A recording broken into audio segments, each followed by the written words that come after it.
अस्सलामु अलैकुम रहमतुल्लाह।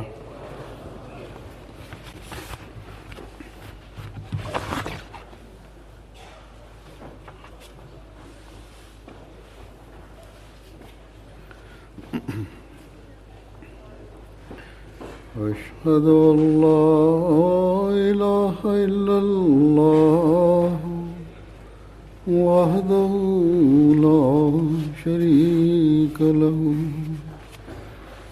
وأشهد أن محمدا عبده ورسوله أما بعد فأعوذ بالله من الشيطان الرجيم بسم الله الرحمن الرحيم الحمد لله رب العالمين الرحمن الرحيم مالك يوم الدين إياك نعبد وإياك نستعين اهدنا الصراط المستقيم صراط الذين أنعمت عليهم غير المغضوب عليهم ولا الضالين.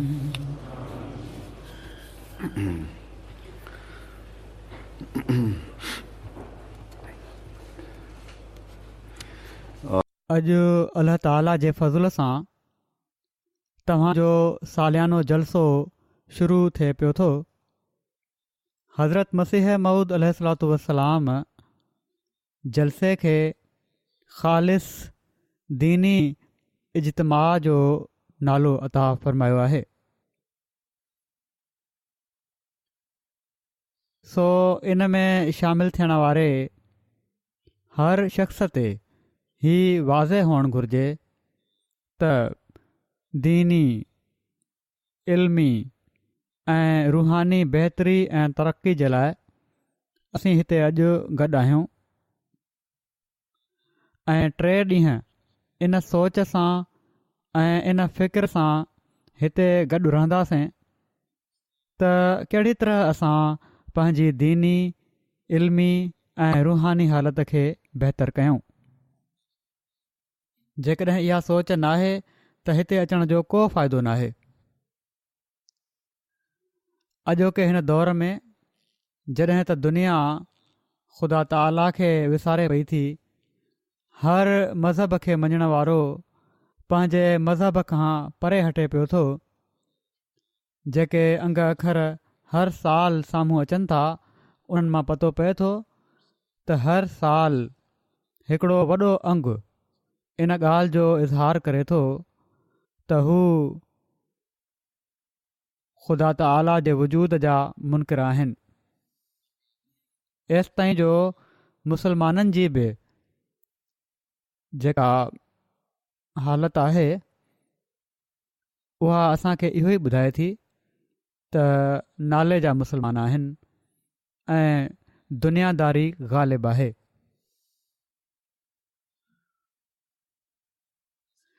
अहिड़े में जेकॾहिं असां बि जेके इन ॻाल्हि जी दावा कयूं था त असां ज़माने जे इमाम खे मञियो आहे, उनखे मञियो आहे जंहिंखे पाण सॻोरनि सल्लल्लाहु अलैहि वसल्लम जी पेशनगोई जे मुताबिक़ अल्लाह ताला हिन ज़माने में दीन जी तजदीद जे लाइ मोकिलियो आहे। ऐं हाणे असांजो ही अहद आहे त असां बि हिन मसीह मऊद ऐं महदी मऊद जे मिशन खे पूरो करणो आहे। जेकॾहिं असीं पंहिंजनि हालतुनि जी बहितरीअ ॾांहुं तवजो नथा कयूं, असांजो मसीह मऊद जी बैत में अचणु हिकिड़ो ज़ाहिरी ऐलान आहे जेको रूह खां ख़ाली आहे। असांजो बैत जो अहद नाले जो बैत जो अहद आहे जंहिंखे असां पूरो नथा पिया कयूं असांजो हिते जलसे जे लाइ गॾु थियणु हिकिड़े दुनिया जे मेले में गॾु थियण वांगुरु आहे। सो हर अहमदी जे लाइ हीउ ॾाढो सोचण जो मक़ामु आहे। हिकिड़े फ़िक्र सां पंहिंजा जाइज़ा वठण ॾांहुं तवजो जी ज़रूरत आहे त जेकॾहिं हीअ सोच आहे त पोइ इन जो को फ़ाइदो न आहे।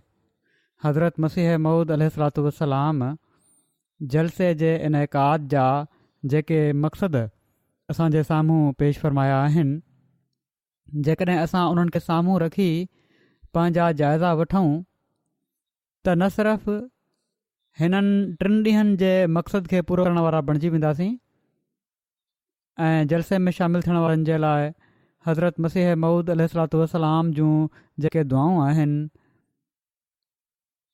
उहे हासिल करण वारा बणिजी वेंदासीं ऐं पोइ उन्हनि खे मुस्तक़िल पंहिंजी ज़िंदगियुनि जो हिसो बणाए पंहिंजी दुनिया ऐं आख़िरत सुधारण वारा बणिजी वेंदासीं। ऐं न सिर्फ़ु पंहिंजनि हालतुनि ऐं पर असांजी नेक अमलनि खे हासिल करण लाइ कोशिश ऐं इन ते अमल असांजी अचण वारनि पीढ़ियुनि जे दीन ते क़ाइमु रहणु ऐं ख़ुदा ताला जे वेझो करण वारा बणाए उन्हनि खे बि ख़ुदा ताला जे फ़ज़लनि खे हासिल करण वारो बणाए छॾींदा। जिथे दुनिया ख़ुदा ताला ऐं दीन खां परे वञे पई थी, असांजा नसुल ख़ुदा ताला जे वेझो थियण वारा थींदा ऐं दुनिया खे ख़ुदा ताला जे वेझो आणण जो सबबु बणिजी रहिया हूंदा। सो जेकॾहिं असां पंहिंजे बैत जे अहद खे पूरो करणो आहे, पंहिंजे नसुलनि खे बचाइणो आहे, त पोइ उन्हनि मक़सदनि खे साम्हूं रखण जी ज़रूरत आहे जेके जलसे जे इनकाद जा आहिनि। हिननि 3 ॾींहंनि खे इन अहद सां गुज़ारण जी ज़रूरत आहे त हीअ ॻाल्हियूं हाणे असांजी ज़िंदगियुनि जो हिसो हमेशह रहंदियूं। हज़रत मसीह मऊद अलैहिस्सलातु वस्सलाम इन्हनि मक़सदनि खे बयानु फ़रमाईंदे जेके जलसे जा जेके मक़सद बयानु फ़रमाया अथनि उहे बयानु फ़रमाईंदे फ़रमाइनि था त आख़िरत जो फ़िकिर हुजे। जलसे ते अचण वारनि जे लाइ इन लाइ जलसो मुनक़िद कयो पियो थो वञे जो उन्हनि खे हिते रही हिन माहौल में रही पंहिंजे आख़िर जो फ़िकिर थिए, ख़ुदा ताला जो ख़ौफ़ पैदा थिए, तक़वा उन्हनि में पैदा थिए, नरम दिली पैदा थिए, पाण में मुहबत ऐं भाईचारे जो माहौल पैदा थिए, आजिज़ी ऐं इनकिसारी पैदा थिए, सचाई ते उहे क़ाइमु थियनि ऐं दीन जी ख़िदमत जे लाइ सरगर्म थियनि। सो ही आहे अॼु असांजे हिते गॾु थियण जो मक़सदु। संदन मञण वारे हर माण्हू मर्द औरत जवान पोढ़े खे संदन इर्शाद जे मुताबिक़ आख़िरत जो इन हद ताईं फ़िकिर हुअणु घुरिजे त दुनिया जूं शयूं उन जे मुक़ाबले में का हैसियत न रखंदियूं हुजनि। हिन मादी दुनिया में रहंदे हीउ तमामु वॾो कमु आहे, हिकिड़ी तमामु वॾी चैलेंज आहे जंहिंखे पूरो करण जे लाइ वॾे जहाज़ जी ज़रूरत आहे।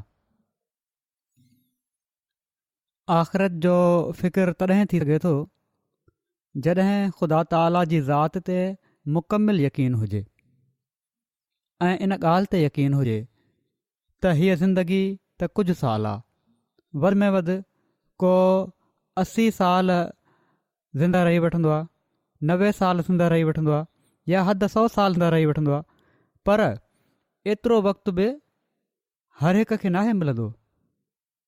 केतिरा ई आहिनि जेके इन खां घणो पहिरियां हिन दुनिया मां हलिया वेंदा आहिनि। इन खां पोइ आख़िरत जी ज़िंदगी आहे जेका हमेशह जी आहे।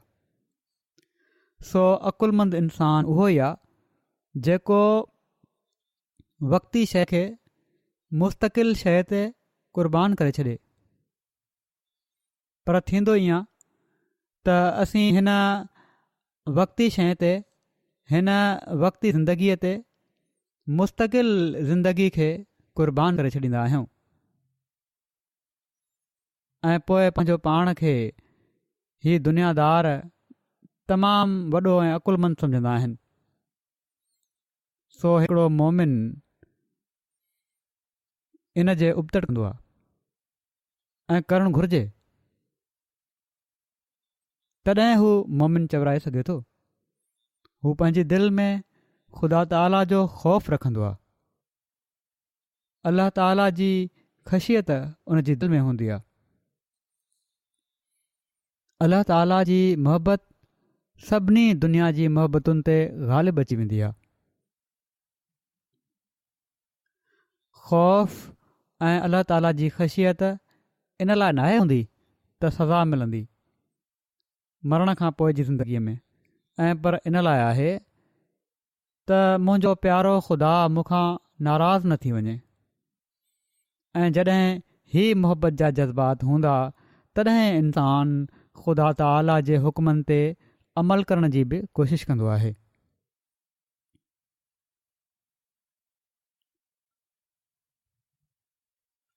उनजो इंसान जो हिन दुनिया जो हर अमल आख़िरत खे साम्हूं रखंदे थींदो आहे। उनखे ही यकीन हूंदो आहे त मुंहिंजो ख़ुदा ई आहे जेको मुंहिंजी पालना जा सामान करे थो। मुंहिंजो ख़ुदा ई आहे जेको मूंखे पंहिंजनि नेमतुनि सां नवाज़े थो। इन्हनि में हर क़िस्म जूं नेमतूं शामिल आहिनि, दुनिया जूं बि ऐं रूहानी बि। जेकॾहिं मां इन जी इबादत जो हक़ अदा कंदो रहियुसि, इन ख़ुदा खे ई सभिनी ताक़तुनि जो मालिक सम्झंदे उन जे अॻियां निवड़ियो रहण वारो बणियो रहियुसि, त उन जी नेमतुनि मां हिसो हासिल कंदो रहंदुसि इनशा अल्लाह।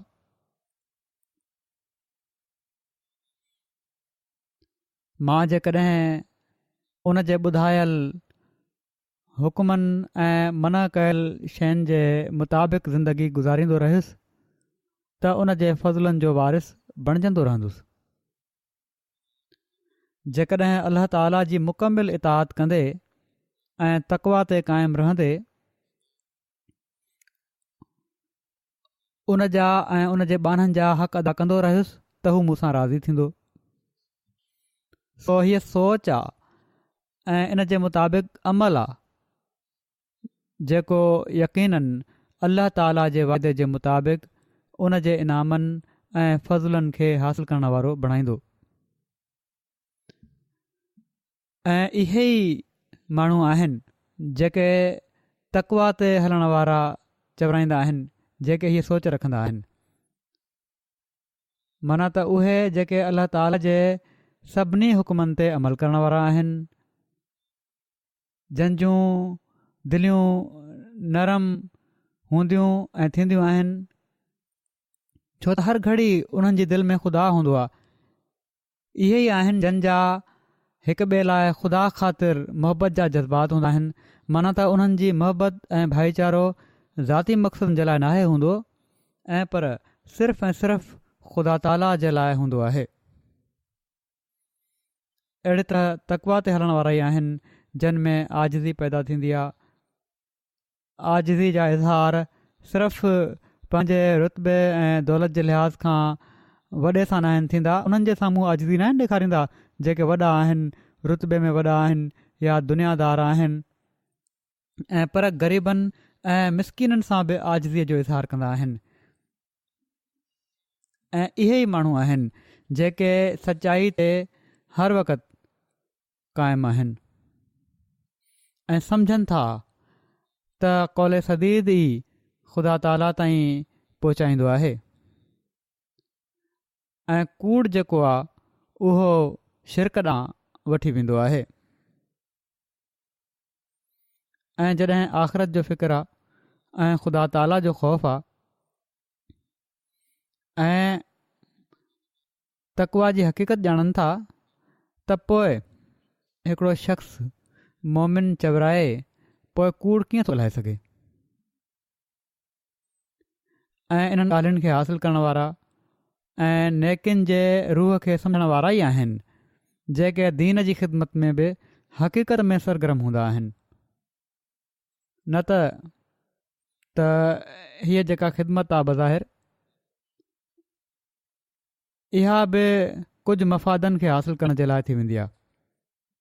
असीं ॾिसूं था त मुसलमाननि में सवें आलिम आहिनि जेके दीन जे नाले ते बज़ाहिर ॾाढा सरगर्म आहिनि ऐं अंदरां दीन जे नाले ते ज़ुल्म कनि पिया था,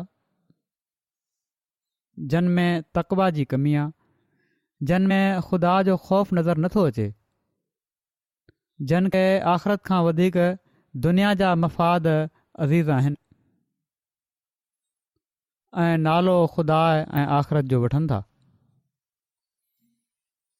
सो हिननि ॻाल्हियुनि जे रूह जी ज़रूरत आहे जेको हज़रत मसीह मऊद अलैहिस्सलाम असां में पैदा करणु चाहिनि था त ज़ाहिरी ख़ौफ़ न हुजे ऐं पर रूह हुजे, मग़ज़ हुजे।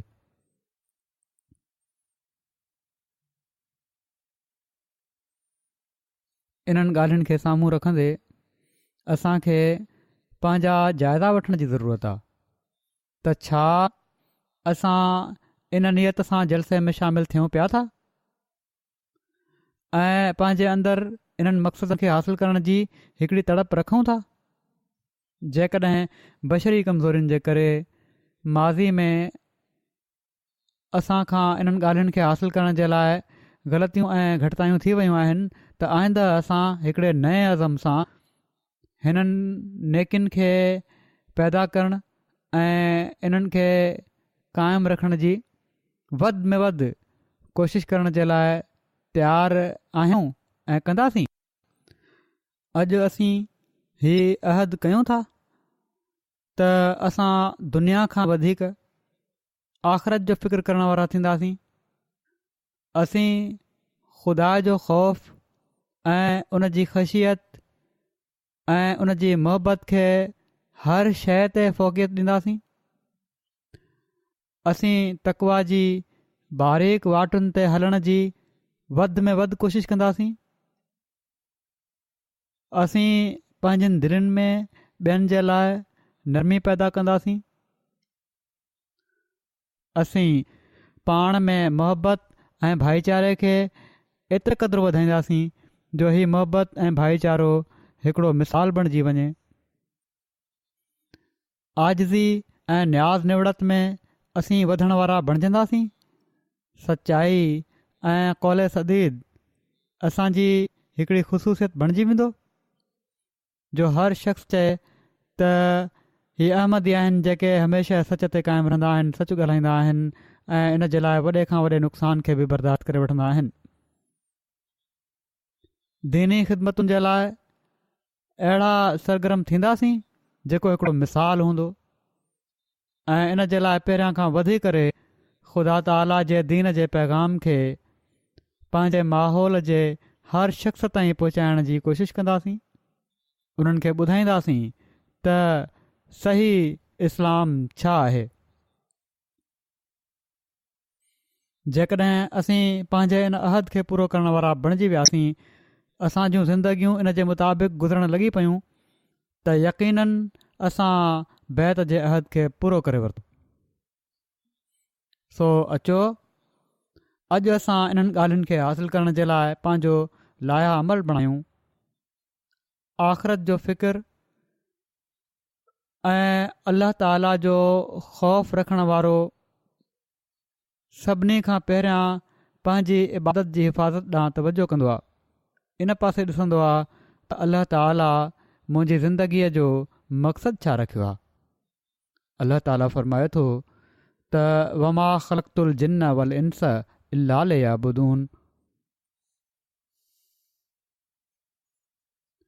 हज़रत मसीह मऊद अलैहिस्सलातु वस्सलाम इन जो तर्जुमो हीअं फ़रमायो आहे, फ़रमाइनि था त माना त मां जिन्ननि ऐं इंसाननि खे इन लाइ पैदा कयो आहे त हू मूंखे सुञाणनि ऐं मुंहिंजी पूॼा कनि।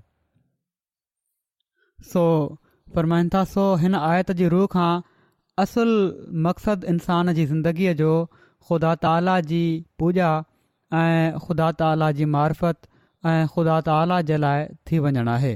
फ़रमाइनि था हीअ त ज़ाहिर आहे त इंसान खे त हीउ मर्तबो हासिलु नाहे त पंहिंजी ज़िंदगीअ जो मक़सदु पंहिंजे अख़्तियार सां पाण मुक़ररु करे। तोड़े इंसान मुक़ररु कंदो आहे पर आहे न उनखे हासिलु, छो त इंसान न ई पंहिंजी मर्ज़ी सां ईंदो आहे ऐं न ई पंहिंजी मर्ज़ीअ सां वापसि ईंदो ऐं पर हू हिकिड़ी मख़लूक आहे ऐं जंहिं पैदा कयो आहे ऐं सभिनी हैवाननि जी भेट में उम्दा ऐं आला कवा उनखे इनायत कया अथई।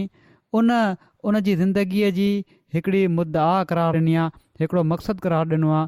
तोड़े को इंसान उन मक़सद खे सम्झे या न सम्झे पर इंसान जी पैदाइश जो मक़सदु पाण फ़रमाइनि था त बेशक ख़ुदा जी पूॼा ऐं ख़ुदा जी मार्फत ऐं ख़ुदा ताला में फ़ानी थी वञणी आहे। सो इन मक़सद खे पूरो करण जे लाइ अल्लाह ताला असांखे जेको इबादत ऐं पूॼा जो तरीक़ो सेखारियो आहे उहो छा आहे? उहो निमाज़ जो क़याम आहे। अल्लाह ताला फ़रमाए थो त इन सलात कानत अलल मोमिनीन किताबम मौक़ूता, त यकीनन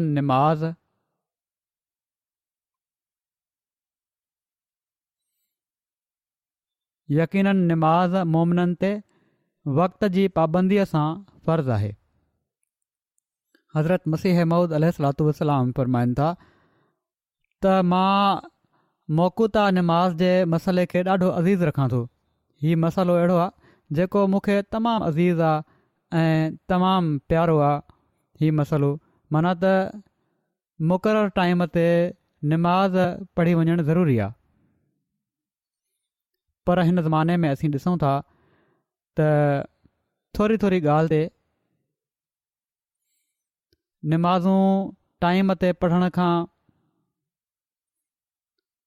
लापरवाही अक्सर माण्हू करे वेंदा आहिनि ऐं पर मुक़ररु टाइम त परे रहियो के निमाज़ूं पढ़ंदा ई न आहिनि। 5 जे बदिरां 3-4 निमाज़ूं पढ़ी वठंदा, सुस्ती ॾेखारे वेंदा आहिनि।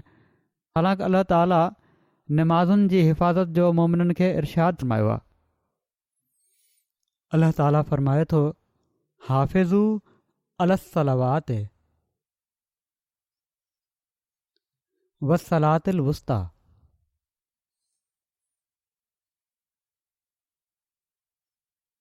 त निमाज़ुनि जो ख़ुसूसन विचीं निमाज़ जो पूरो ख़्यालु रखो। पर कारोबारनि ऐं नौकरियुनि जे करे असां मां के ॿेपहरी ऐं टेपहरी जी निमाज़ ज़ाया करे छॾींदा आहिनि। टीवी प्रोग्रामनि जे करे या पंहिंजे शाम जे किन ज़ाती प्रोग्रामनि जे करे सिजल थे ऐं सुभाणे जूं निमाज़ूं ज़ाया थी वेंदियूं आहिनि। निंड जो बहानो करे फजर जी निमाज़ ज़ाया करे छॾींदा आहिनि। सो असां मां हर हिक खे पंहिंजा जाइज़ा वठण जी ज़रूरत आहे। छा असीं अल्लाह ताला जे हुकुम ते अमल कयूं पिया था या न? जमायत जे ख़ासि प्रोग्रामनि ऐं रमज़ान जे महीने में बाजमायत निमाज़ूं पढ़ी असीं सम्झी वठंदा आहियूं त असीं अल्लाह ताला जे हुकुम ते अमल करे वरितो आहे। बाक़ी सॼो साल तोड़े इन ते बाक़ाइदा अमल थिए या न थिए फ़र्क़ु नथो पए। पर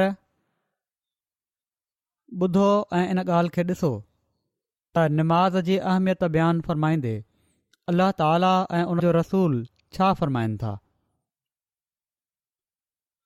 अल्लाह ताला फ़रमाए थो त इन्नमा यामुरु मसाजिद अल्लाह मन आमन बिल्लाह वल यौमिल आख़िर,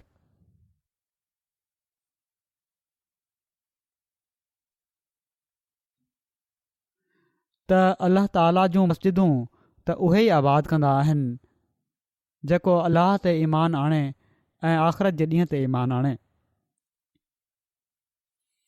पाण सॻोरा सलाहु वसलम फ़रमाइनि था त जॾहिं तव्हां कंहिं शख़्स खे मस्जिद में इबादत जे लाइ ईंदे वेंदे ॾिसो त तव्हां उन जे मोमिन हुअण जी शाहिदी ॾियो। इन लाइ फ़रमाइनि था, इन लाइ जो अल्लाह ताला फ़रमाए थो त अल्लाह जी मस्जिदुनि खे उहे माण्हू आबाद कंदा आहिनि जेके ख़ुदा ऐं आख़िरत जे ॾींहं ते ईमान रखंदा आहिनि।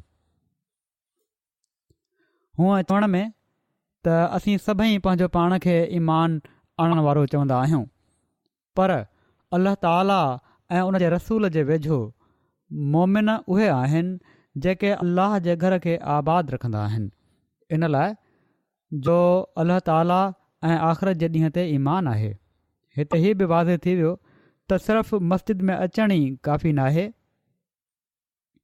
ऐं पर अल्लाह ताला ऐं आख़िरत जे ॾींहं ते ईमान सां गॾु अचणु ज़रूरी आहे। ऐं जेको हीअ सोच रखण वारो हूंदो उनखे अल्लाह ताला जो ख़ौफ़ बि हूंदो। हू मस्जिदुनि में अची फितना न फैलाईंदो, उहो उन्हनि निमाज़ुनि में शामिल न थींदो जंहिंजूं निमाज़ूं उन्हनि जे लाइ हलाकत जो सबबु हूंदियूं आहिनि। अल्लाह ताला जी रज़ा हासिल करण जे बदिरां अहिड़ा निमाज़ी पोइ अल्लाह ताला जी नाराज़गी कमाइण वारा थी वेंदा आहिनि न। ऐं पर ही माण्हू सही तक़वा रखंदा आहिनि जेके ही सोच रखंदा हुजनि त आख़िरत जे ॾींहं जो ख़्यालु रखिणो आहे ऐं अल्लाह ताला जो ख़ौफ़ दिलि में रखिणो आहे। उन्हनि जूं दिलियूं नरम हूंदियूं आहिनि, उन्हनि में मोहबत ऐं प्यार ऐं भाईचारो हूंदो आहे, उन्हनि में आजिज़ी हूंदी आहे, उहे सचाई ते क़ाइमु हूंदा आहिनि, उहे इस्लाम जी पुरमन तालीम जी तबलीग कंदा आहिनि। उन्हनि जूं मस्जिदूं ख़ौफ़ जी जॻह न आहिनि हूंदियूं ऐं न ई फितने जी जॻह हूंदियूं आहिनि। इन ई लाइ अल्लाह ताला फ़रमायो आहे त सिर्फ़ु उन मस्जिद में निमाज़ जे लाइ बीहो जंहिंजो बुनियादु तक़वा ते आहे, फितने ऐं फ़साद जे मक़सद सां ठाहियलु मस्जिद में न। सो जेके तक़वा ते क़ाइमु रहंदे मस्जिदुनि खे आबाद कंदा आहिनि हू हुक़ूक़ुल्लाह जी अदायगी बि कंदा आहिनि ऐं हुक़ूक़ुल इबाद जी बि अदायगी कंदा आहिनि। अहिड़नि ई माण्हुनि खे ख़ुशख़बरी ॾींदे पाण सॻोरन सलाहु वसलम फ़रमायो आहे त क़यामत जे ॾींहुं अल्लाह ताला पहिरियों हिसाब जेको वठंदो इंसान खां उन जे बारे में फ़रिश्तनि खे फ़रमाईंदो त मुंहिंजे बाने जी निमाज़ खे ॾिसो। पहिरीं ॻाल्हि त हीअ ॾिसो त बानो निमाज़ पढ़े थो या न। जंहिंजूं निमाज़ूं मुकमिल हूंदियूं उन्हनि जे अमाल नामे में जेके मुकमिल निमाज़ूं ई लिखियूं वेंदियूं उहो त साफ़ थी वियो हिसाबु। पर अॻिते पोइ फ़रमाइनि था त जंहिंजी कमी हूंदी निमाज़ुनि में, फ़र्ज़ु निमाज़ुनि में उन्हनि जी कमी रहिजी वेंदी, उन्हनि जे बारे में चवंदो त हिन जी नफ़ली इबादत ॾिसो उहा छा हुई। जेकॾहिं फ़र्ज़ में का कमी रहिजी वई आहे त उनखे नफ़िल सां पूरो करे छॾियो। सो अल्लाह ताला हिते जेको मुंहिंजा बाना फ़रमायो आहे त इन लाइ त ही माण्हू जेके आहिनि पंहिंजे तरफ़ां कोशिशि करे अल्लाह ताला जी बंदगी करण वारा आहिनि ऐं उन जी इबादत जो हक़ अदा करण जी कोशिशि करण वारा आहिनि। पर पोइ बि बशरी तक़ाज़ा हेठि कमज़ोरी आहे, भुल चुक थी वेंदी आहे, के हालात अहिड़ा अची वेंदा आहिनि त उनखे माफ़ करणु ऐं पंहिंजे बाने जी नेकिन जे पुड़ खे वधीक करण जे लाइ पंहिंजी रहमत ऐं मग़फ़िरत जो वर्ताव फ़रमाईंदे अल्लाह ताला नफ़िलनि खे फ़र्ज़नि में विझी फ़र्ज़नि खे पोइ पूरो फ़रमाए छॾियो आहे। हाणे हिते ॾिसी वठो नफ़िल पढ़ण वारा बि उहे माण्हू हूंदा जेके ख़ालिस अल्लाह ताला जो ख़ौफ़ रखंदा आहिनि। नफ़िल अहिड़ी शइ त न आहे जेका ॿाहिरि अची पढ़ी वेंदी आहे। हीअ त लिकी पढ़िया वेंदा आहिनि, अकेलाइप में पढ़िया वेंदा आहिनि ऐं हीअ नेकी पोइ उहो ई कंदो आहे जंहिंखे अल्लाह जो ख़ौफ़ हूंदो। ऐं इहे ई माण्हू आहिनि जिन खे अल्लाह ताला मुंहिंजा बाना चयो आहे। त इन्हनि ॿाननि खां बि ग़लतियूं थी वेंदियूं आहिनि, पर उहे ग़लतियूं मुस्तक़िल जारी न रहंदियूं। उन्हनि ग़लतियुनि जी मुदावा करण जी कोशिशि कंदा आहिनि। सो ही आहे अलाह ताला जी रहमत जो वर्ताउ। हिकु पासे त हीउ ॿुधाए छॾियईं त निमाज़ का मामूली शइ नाहे, इन जो हिसाब सभिनी खां पहिरियां थींदो। इन लाइ इन जी अदायगीअ ॾांहुं तवजो रखो। पर साणी हीउ बि चई छॾियईं त जेकॾहिं तक़वा ते हलंदे मुंहिंजी बंदगी ऐं इबादत जो हक़ अदा करण जी कोशिशि करे रहिया आहियो त पोइ नफ़िल जेके तव्हां पढ़ो था उन्हनि जो सवाबु फ़र्ज़नि बराबरि थी वेंदो ऐं बख़्शिश जी चादर में तव्हांखे वेड़ींदुसि मां। सो जिथे हीअ ख़ुशख़बरी आहे, जिथे बख़्शिश जी उमेदु ॼाणाई वई आहे, उते अलाह ताला जे फ़ज़लनि खे जज़्ब करण जे लाइ नफ़िलनि जी अदायगी ॾांहुं बि तवजो ॼाणाई वई आहे। सो मोमिन उहो ई आहे जेको अलाह ताला जो ख़ौफ़ दिलि में रखंदे उन जे फ़ज़लनि खे जज़्ब करण जे लाइ जिथे पंहिंजे फ़र्ज़नि ॾांहुं तवजो ॾिए उते नफ़िलनि ॾांहुं बि तवजो ॾिए त फ़र्ज़नि जूं कमियूं पूरियूं थींदियूं रहनि उन जूं। सो ही उहे माण्हू आहिनि जेके हक़ीक़त में अलाह ताला जो ख़ौफ़ रखनि था ऐं तक़वा ते हलण वारा आहिनि। ऐं इन ई तक़वा जे करे ॿियनि नेकियुनि ॾांहुं बि ॿियूं नेकियूं करण ॾांहुं बि उन्हनि जी तवजो रहंदी आहे। उन्हनि जूं दिलियूं हिक ॿिए जे लाइ नरम हूंदियूं आहिनि। हिक ॿिए खां पलह वठण जे बदिरां हिक ॿिए खे माफ़ु करण ॾांहुं तवजो रहंदी अथनि। अलाह ताला जो प्यारु हासिलु करण जे लाइ पाण में प्यार ऐं मुहबत जो वर्ताउ हूंदो आहे। उन्हनि जी दिलनि में आजिज़ी पैदा थींदी आहे। हिक ॿिए ख़ातिर क़ुर्बानीअ जो रूह पैदा थींदो आहे। सो इन लिहाज़ खां हर हिक खे पंहिंजा जाइज़ा वठण जी ज़रूरत आहे त छा असां में ही ॻाल्हियूं आहिनि त हक़ीक़ी सचो आबिद हर क़िस्म जी नेकियुनि खे अख़्तियार करण जी कोशिशि कंदो आहे। जेकॾहिं कंहिं में पंहिंजे भाउ जे लाइ मुहबत जा जज़्बात कोन्हनि त उन में सही तक़वा नाहे। जंहिं में नरम दिली नाहे हू बि पंहिंजो फ़िक्र करे। जंहिंजे घर में उन जा ॿार बचा उन खां तंग आहिनि उहो बि तक़वा खां ख़ाली आहे। जेके घर वारियूं पंहिंजे मुड़ुसनि ऐं ॿारनि जा हक़ अदा नथियूं कनि ऐं नाजाइज़ मुतालबा कनि थियूं उन्हनि जूं दिलियूं बि तक़वा खां ख़ाली आहिनि। सो पाण में तालुकात में जेके ख़ुदा ताला ख़ातिर मुहबत ऐं नरमी जो वर्ताउ करण वारा आहिनि उहे ई असुलु तक़वा ते क़ाइमु आहिनि। पाण सॻोरन सल्लल्लाहु अलैहि वसल्लम फरमायो आहे त अलाह ताला क़यामत जे ॾींहुं फरमाईंदो त किथे आहिनि उहे माण्हू जेके मुंहिंजे जलाल ऐं अज़मत जे लाइ हिक ॿिए सां मुहबत कंदा हुआ ऐं अॼु जॾहिं त मुंहिंजे पाछे खां सवाइ को पाछो नाहे क़यामत जो ॾींहुं आहे, मां पंहिंजे रहमत जे पाछे में उन्हनि खे जॻह ॾींदुसि। सो जेके अलाह ताला ख़ातिर उन जे हुकमनि जी तामील कंदे हिक ॿिए सां मुहबत जा जज़्बात रखनि था उहे ई अलाह ताला जे प्यार खे जज़्ब करण वारा आहिनि। या ॿियनि लफ़्ज़नि में जेके ईअं नथा कनि उन्हनि ते अलाह ताला नाराज़ बि थी सघे थो। सो ही रूह असां मां हर हिक खे पंहिंजे अंदरि पैदा करण जी ज़रूरत आहे।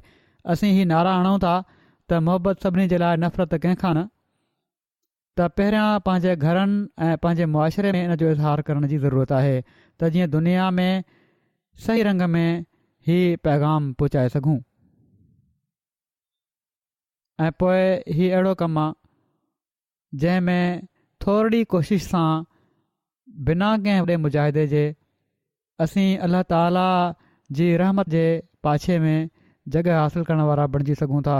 पाण सॻोरन सल्लल्लाहु अलैहि वसल्लम मुख़्तलिफ़ मौक़नि ते मुआशिरे जे अमन ऐं सुकून खे क़ाइमु रखणु ऐं मुहबत ऐं प्यार ऐं भाईचारे खे वधाइण जे लाइ जेके नसीहतूं फ़रमायूं आहिनि उन्हनि जे बारे में हिकिड़े मौक़े ते फ़रमायाऊं त मुस्लमान जो भाउ आहे, हू उन ते ज़ुल्म नाहे कंदो ऐं न ई उन खे अकेलो ऐं तनहा छॾींदो आहे।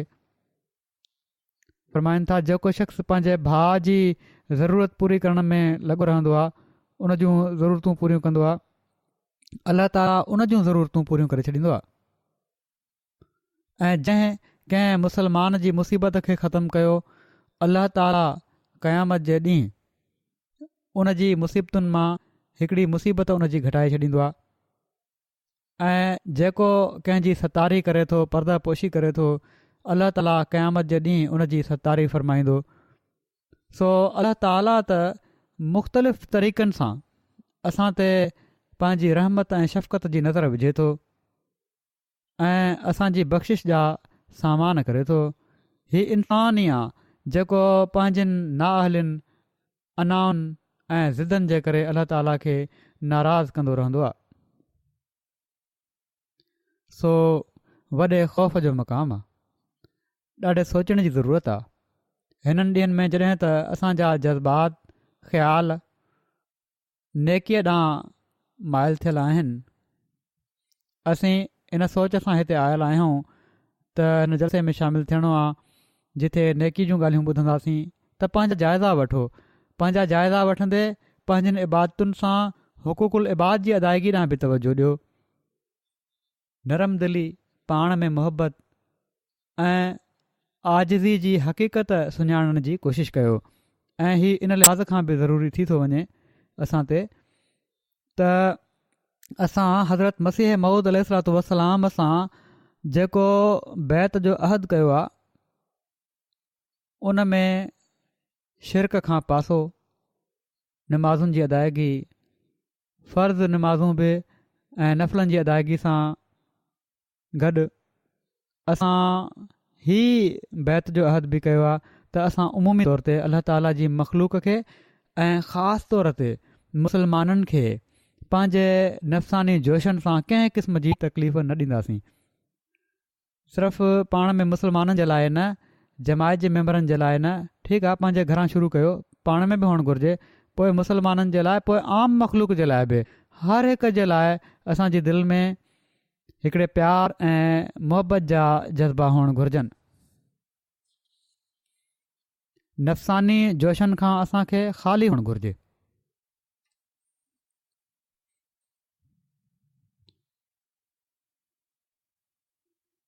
पंहिंजे मातहतनि सां बि नेक वर्ताव करण वारा असीं थियूं, जंहिंजा मातहत आहिनि जेके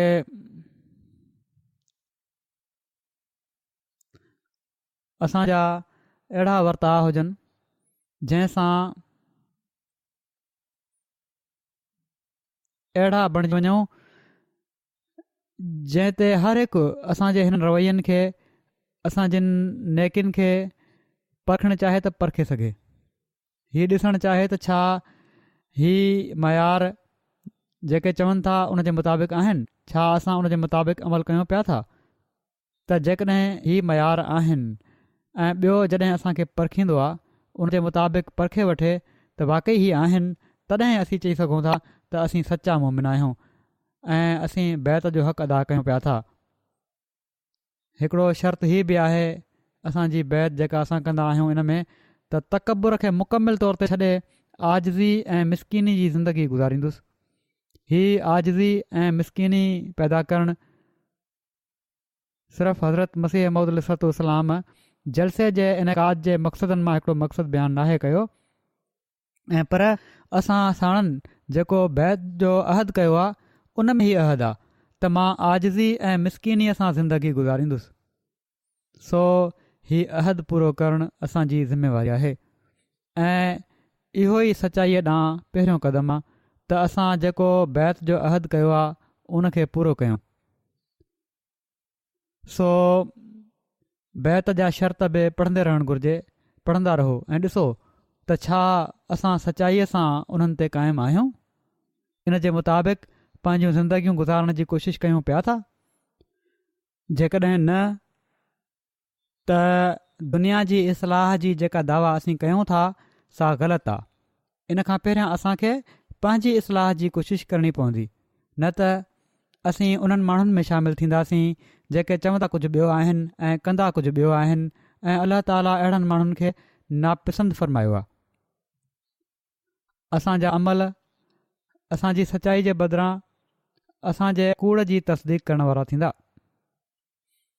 ऐं जॾहिं हिकु कौल ऐं फ़ैल जो तज़ाद थींदो त पोइ दीन जी ख़िदमत जी दावा ऐं उन जे लाइ सरगर्मी जो इज़हार जेको आहे उहो बि ग़लति थी वेंदो। बेशक हज़रत मसीह मऊद अलैहिस्सलातु वस्सलाम सचा आहिनि, सनन दावा सची आहे। बेशक अल्लाह ताला साणनि कामयाबियुनि जो वाइदो करे छॾियो आहे। बेशक अल्लाह ताला खेनि मुख़लिसनि जी जमायत ॾियण जो वाइदो फ़रमायो आहे। पर जेकॾहिं असां जूं हालतूं अहिड़ियूं रहियूं त पोइ असां उन्हनि में शामिलु न थींदासीं जेके संदन सिलसिले जा मददगार थियनि। सो बैत जी बरकतुनि खे हासिलु करण जे लाइ पंहिंजी हालतुनि जा जाइज़ा वठण जी ज़रूरत आहे। जेके जलसे जा मक़सद पाण बयानु फ़रमाया अथनि उन्हनि ते ग़ौर करण जी ज़रूरत आहे। ख़ुशकिस्मती सां जलसे जा ही 3 ॾींहं असांखे इहो ग़ौर करण जे लाइ मिलिया आहिनि। हिननि ॾींहंनि में हर हिकु पंहिंजो जाइज़ो वठे, बजाए इन जे जो हेॾां होॾां जी ॻाल्हियुनि में पंहिंजो टाइम गुज़ारियो। दुआ, इस्तिग़फ़ार ऐं दरूद ॾांहुं असांखे मुतवजो रहणु घुरिजे ऐं तॾहिं असां हिन जलसे मां सही फ़ाइदो वठी सघूं था। हज़रत अक़दस मसीह मऊद अलैहिस्सलातु वस्सलाम फ़रमाइनि था त मुंहिंजी समूरी जमायत हिन वसियत खे ध्यान सां ॿुधे त हू जेके हिन सिलसिले में दाख़िल थी मूं सां इरादत ऐं मुरीदी जो तालुक़ु रखनि था, उन मां मक़सदु हीउ आहे त जीअं हू नेक हलत चलत ऐं नेक बख़्ती ऐं तक़वा जे आला दर्जे ताईं पहुची वञनि ऐं को फ़साद ऐं शरारत ऐं ख़राब हलत चलत उन्हनि जे वेझो न अची सघे। हीअ आहे तक़वा जो मयार। कंहिं क़िस्म जी बि का बुराई उन्हनि में न हुजे। फ़रमाइनि था हू 5 वक़्त बाजमायत नमाज़ जा पाबंद हुजनि, हू 5 वक़्त नमाज़ बाजमायत जा पाबंद हुजनि, हू कूड़ न ॻाल्हाइनि, हू कंहिंखे बि ज़ुबान सां इज़ा न ॾियनि, का तकलीफ़ न ॾियनि, हू कंहिं क़िस्म जा बुछड़ा कम न कनि ऐं कंहिं शरारत ऐं ज़ुल्म ऐं फ़साद ऐं फितने जो दिलि में बि न सोचनि। मक़सदु हर क़िस्म जे गुनाहनि ऐं जुर्मनि, हर क़िस्म जा गुनाह जेके आहिनि ऐं ॾोह जेके आहिनि ऐं ना करदनी ऐं ना गुफ़्तनी ऐं सभिनी नफ़सानी जज़्बात ऐं खां जी हरकतुनि खां पासो कंदा रहनि। हर क़िस्म जी बुराइनि खां, नफ़्स जे जज़्बात खां बचिया रहनि ऐं ख़ुदा ताला जा पाक दिल ऐं बेशर ऐं ग़रीब मिज़ाज बाना बणिजी वञनि, अहिड़ा थी वञनि जंहिंजूं दिलियूं पाक आहिनि, जिन खां कॾहिं बि शरारत थिए ई न ऐं हमेशह ग़रीब मिज़ाज रहंदा आहिनि, आजिज़ी उन्हनि में रहंदी आहे ऐं को ज़हरीलो ख़मीर उन्हनि जे वजूद में न रहे ऐं सभिनी इंसाननि जी हमदर्दी उन्हनि जो उसूल हुजे ऐं ख़ुदा ताला खां डिॼनि ऐं पंहिंजनि ज़ुबानुनि ऐं पंहिंजे हथनि ऐं पंहिंजे दिलि जे ख़्यालनि खे हर हिकु नापाक ऐं फ़साद वारनि तरीक़नि ऐं ख़यानतुनि खां बचाइनि ऐं 5 वक़्त नमाज़ खे वॾे इल्तिज़ाम सां क़ाइमु रखनि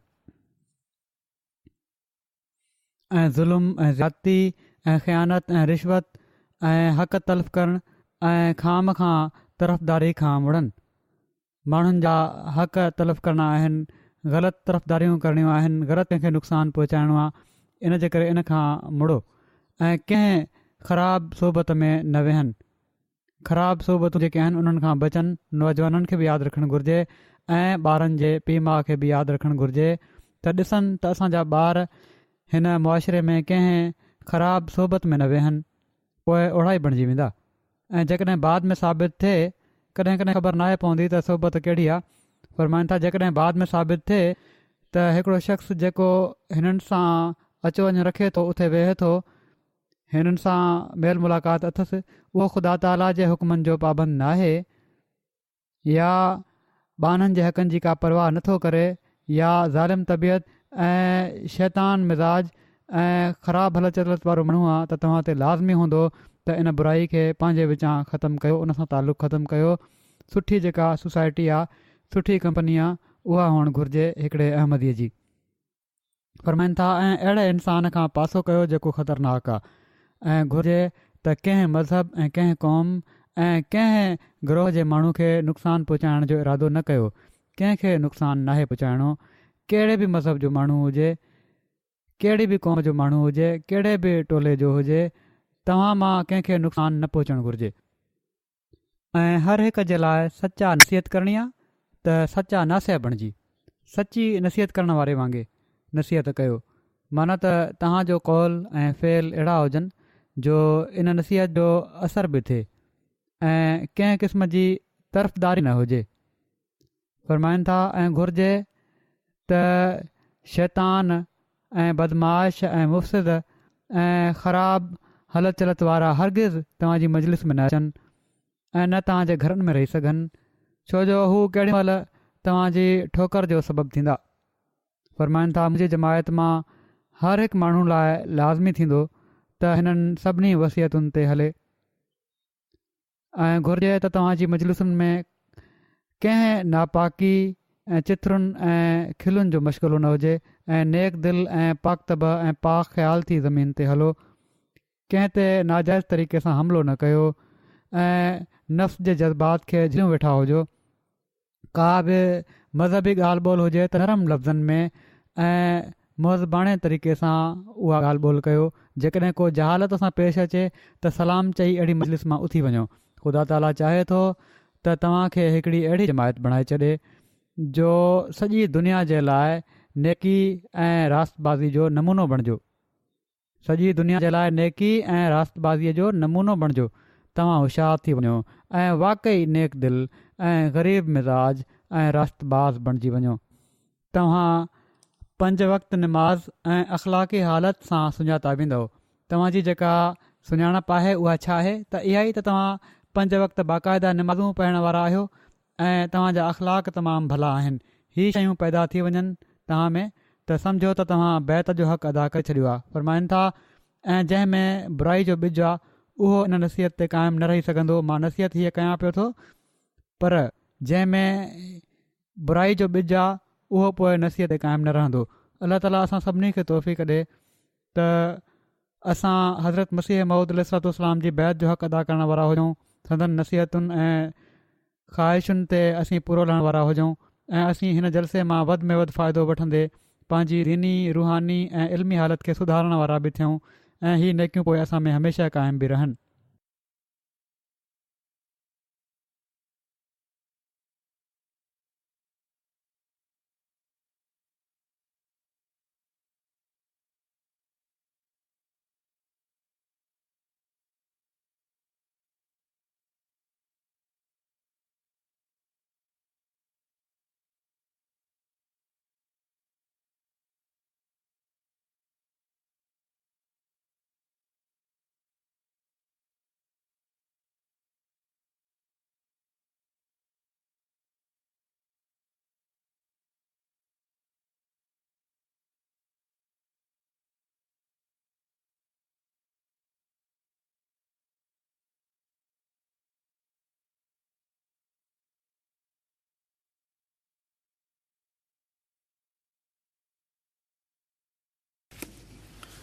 अल्हम्दुलिल्लाह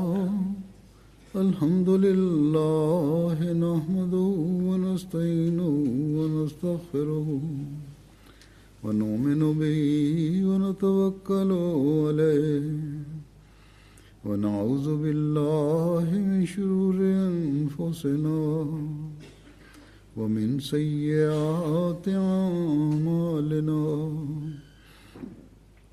मन यहदिहिल्लाहु फला मुदिल्ल लहु व मन युद्लिल्हु फला हादिय लहु व नशहदु अन ला इलाहा इल्लल्लाह व नशहदु अन्ना मुहम्मदन अब्दुहु व रसूलुहु इबादल्लाहि रहिमकुमुल्लाह इन्नल्लाहा यअमुरु बिल-अद्लि वल-इहसानि व ईताइ ज़िल क़ुर्बा व यन्हा अनिल फ़हशाइ والمنكر والبغي يعظكم لعلكم تذكرون اذكروا الله يذكركم وادعوه يستجب لكم ولذكر الله أكبر